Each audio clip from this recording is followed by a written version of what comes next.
अंबप गावचे सुपुत्र आणि इचलकरंजी विधानसभेचे आमदार डॉक्टर राहुल आवाडे यांचे अत्यंत विश्वासू सहकारी वैभव हिवरे मामा यांच्या वाढदिवसानिमित्त अंबप गावात एका स्तुत्य उपक्रमाचे आयोजन करण्यात आले। या निमित्ताने अंबप येथील जीवन शिक्षण मंदिर आणि कन्या विद्या मंदिर जिल्हा परिषदेच्या शाळेत शालेय साहित्याचे वाटप करण्यात आले। हा कार्यक्रम अंबप गावच्या लोकनियुक्त सरपंच दीप्ती विकासराव माने यांच्या अध्यक्षतेखाली मोठ्या उत्साहात पार पडला। यावेळी उपसरपंच आसिफ मुल्ला, ग्रामपंचायत सदस्य अविनाश अंबपकर, अजित माने, सारिका हिरवे, सरिता कांबळे, तंटामुक्त अध्यक्ष संतोष हुंडे, पत्रकार सतीश मोरे, प्रमोद सूर्यवंशी, श्रीकांत अंबपकर, संजय जाधव, आनंदा वाघमोडे, किशोर जासूद, गणेश दाभाडे, मारुती पाटील सर, सुधा पेटकर, उज्ज्वला पाटील, निलिमा पाटील आदी मान्यवर उपस्थित होते।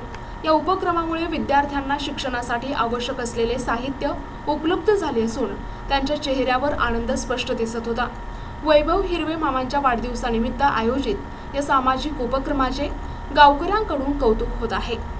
आज आपल्या गावचे सुपुत्र माननीय वैभव हिरवे ताराणी पक्षाचे युवक अध्यक्ष कोल्हापूर जिल्हा यांचा वाढदिवस आज आहे। त्या वाढदिवसानिमित्त आपल्या दोन्ही शाळेतील सर्व विद्यार्थ्यांना वही आणि पेन वाटप हा कार्यक्रम संपन्न इथं होणार आहे। या कार्यक्रमासाठी उपस्थित असणाऱ्या आज इथं आपल्या गावचे सुपुत्र वैभव हिरवे यांच्या वाढदिवसानिमित्त शालेय साहित्याच्या वाटपानिमित्त उपस्थित असलेले सर्वच मान्यवर तुम्ही विद्यार्थी सर्व शिक्षक यांचे मी स्वागत करते आणि त्यांच्या या वैभव हिरवे यांना वाढदिवसानिमित्त माझ्याकडून खूप खूप शुभेच्छा।